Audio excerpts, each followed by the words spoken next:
This is Democracy Now!, democracynow.org. I'm Amy Goodman. As Paul Barrett said, the acting director of Immigration and Customs Enforcement, he officially resigned from the agency just about a year after his appointment to oversee Trump's rapid expansion of nationwide ICE raids, immigration detention, and deportations.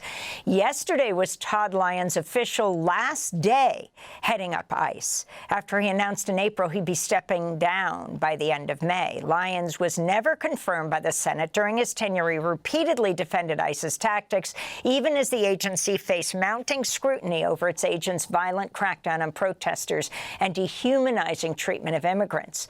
The man who continues to be ICE head today, who takes over from Lyons, Trump tapped David Venturella, a former ICE official, private prison executive who was the vice president at GEO Group, to replace Lyons. Senator Elizabeth Warren's demanding Venturella disclose more details about his ties to GEO Group, which, according to Public Citizen, saw its profits jump from $32 million in 2024 to more than $254 million last year, as the Trump administration expands government contracts with ICE jails nationwide. Senator Warren's letter to Venturella said in part, quote, "You worked at the GEO Group, the largest private prison contractor operating immigrant detention facilities across the U.S., for over a decade prior to joining ICE. That history and your reported use of DHS personnel and resources for personal or political favors raise serious concerns about your ability to effectively serve as ICE's leader, especially at a time when the Trump administration's mass deportation agenda is systematically violating fundamental human rights," Senator Warren wrote.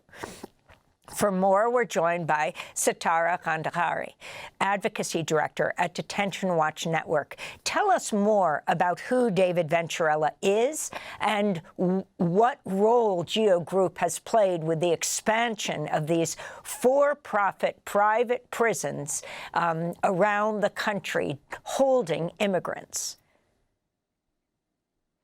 Good morning, Amy. Thanks for having me. Yes, as you mentioned, David Venturella is an official who has basically been bopping in and out of ICE and GEO Group for decades now. He has served at ICE in the past under both the Bush and Obama administrations, spent time at GEO Group for the past year, has been an advisor, sort of a contractor with ICE, and is now going to be heading up the agency. And, you know, in his role at GEO Group, he oversaw the contracts that GEO Group was negotiating and developing with ICE over the last couple of years. Delaney Hall being one of those contracts. That's a relatively new detention facility that has opened over the last year or two.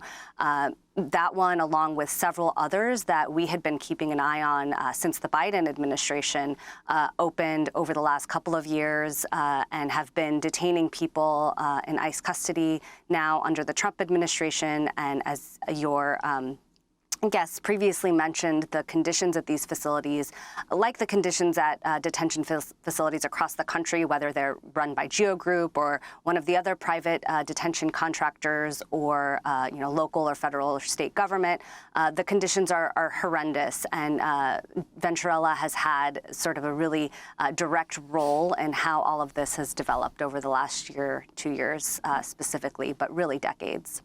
I mean, it is very interesting that both Venturella and Tom Homan, the so-called border czar, who's denying that immigrant detainees are on hunger strike, but then threatening to force feed them, worked for under Obama, President Obama. Exactly. And this was, just like we're seeing now under President Trump with this campaign of mass detention and deportation. The Obama years was the last period of mass deportations that we saw. Your viewers may remember he was dubbed the deporter-in-chief by many immigrant rights advocates. He oversaw a huge number of deportations during his tenure. And of course, Venturella was at the agency during that time. And now he is supporting the current Trump administration and carrying out really a brutal mass detention and deportation campaign.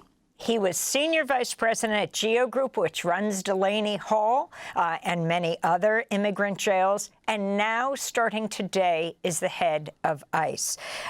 If you could comment on the amount of money that GEO Group is getting. As Detention Watch has noted, earlier this year, GEO Group reported a company record of $254 million in profit last year, roughly a 700% increase from the year before. Yeah, I'm going to say that again to make sure your viewers heard. A 700% increase in profits. I mean, that's really, really unheard of. And, you know, we heard throughout the election cycle how excited the private prison companies were about a potential Trump administration coming in. You know, already under the Biden administration, there had been ongoing negotiations around expansion. We had been keeping an eye on Delaney Hall, North Lake in Michigan, several other facilities that had been under negotiation for new contracts with ICE. And then, of course, with the Trump administration coming in and with this expanded detention and deportation campaign, have really made a massive, massive profit.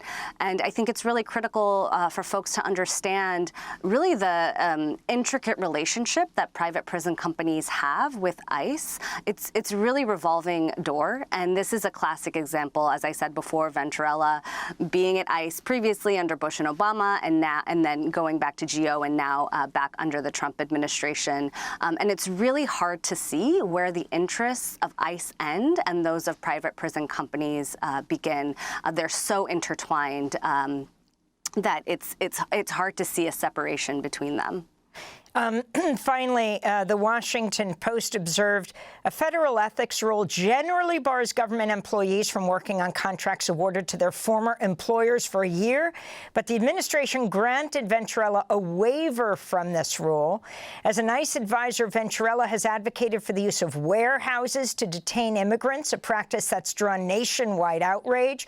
NBC News noted that after he retired from GEO, Venturella was a consultant for the company advising on new and existing contracts, according to a filing with the Securities and Exchange Commission. Your final comments in this last 30 seconds, Setareh. It really shows the depth of corruption with this administration, the fact that he was able to get a waiver. You know, by the way, former Attorney General Pam Bondi also was a lobbyist for private prison companies. I mean, the entanglement runs deep. And at the end of the day, the people who suffer are those who are behind bars in detention centers across the country and their loved ones. And by the way, you know, all Americans, I mean, this is all at great moral cost and billions in taxpayer dollars, as you know, right now, Congress is considering handing ICE another $38 billion, which, by the way, is the same amount of money that they propose to spend on these warehouse detention facilities. Setareh Ghandehari, I want to thank you for being with us, Advocacy Director at Detention Watch Network. Thanks for watching Democracy Now! On YouTube. Subscribe to the channel and turn on notifications to make sure you never miss a video.